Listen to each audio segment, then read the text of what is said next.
Assalomu alaykum kuzatuvchilar hamda kanalimiz obunachilar. Ish jarayonlarimiz davom etmoqda. Bugungi sana 2026-yilning 15-aprel sanasida video qilyapmiz.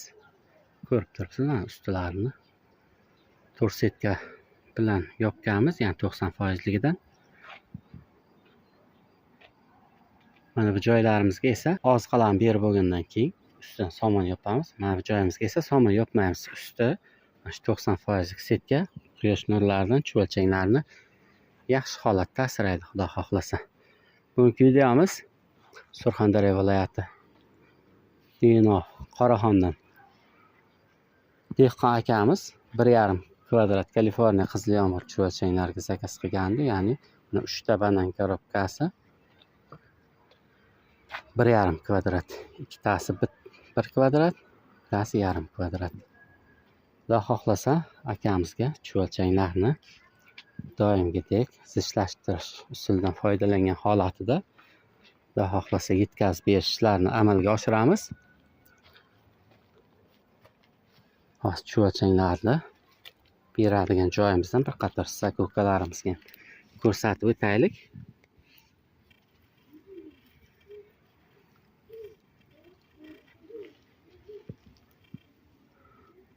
Chuvalchanglar o'zingiz ko'rib turibsiz, juda zich holatda bo'lgan Kaliforniya qizil yomg'ir chuvalchanglari.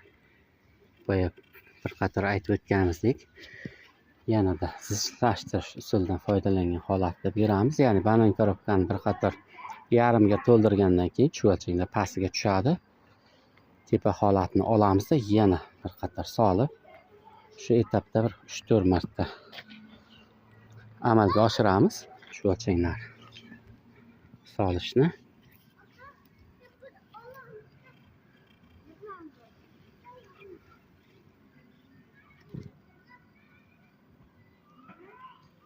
Zichligini o'zingiz ko'rib turibsiz. Juda zich holatda bo'lgan Kaliforniya qizil yomg'ir chuvalchanglari.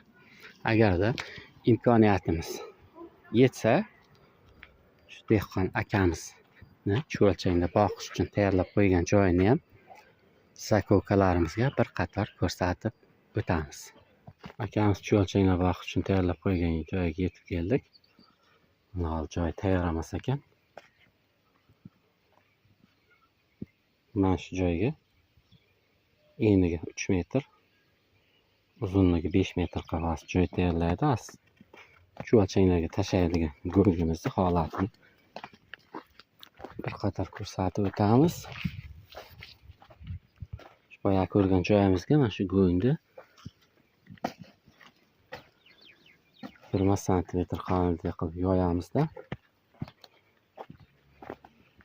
Yaxshilab suv bergandan keyin, zardoblari ketgandan keyin chuvalchanglarimiz bir qator tashlab yuboramiz. Akamiz joy katta ekan, chiqqan biyogumslarni o'zini dehqonchiligi uchun foydalanar ekan. Qulupnay dalasi, bir qator az qulupnaylar ko'zdan kechiramiz.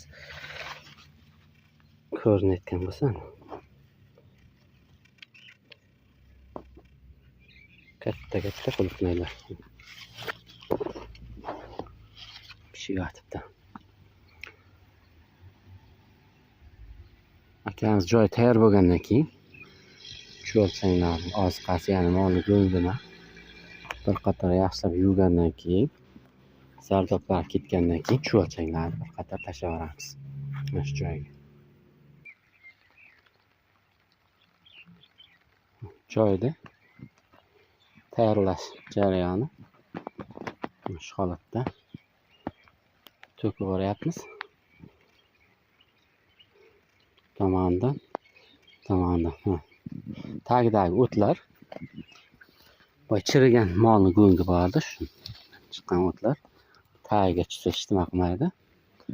Kamroq miqdorda bo'lsa ijtimo qilmaydi, ya'ni qizib ketishi mumkin. Ko'proq bo'lsa, shu holatda kam bo'lsa hech chiqisi yo'q. Mana joyini tayyorlab bo'ldik. Ko'rib turibsiz, go'ngni qalinligi 20 sm. Mana shu holatda.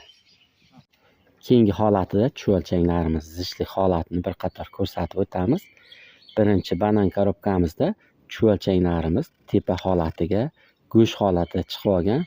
Sababi bu banan korobkamiz tagidaligi uchun go'sht holatida bo'lib tepaga chiqib olgan. Ikkinchi banan korobkamizda, mana hozir ko'rayotgan banan korobkamizda esa tagi usti bir tekisda mana shu ko'rib turgan holatdagi chuvalchanglar. Keyingi holati tashlab ustini sonlamlar bilan yopib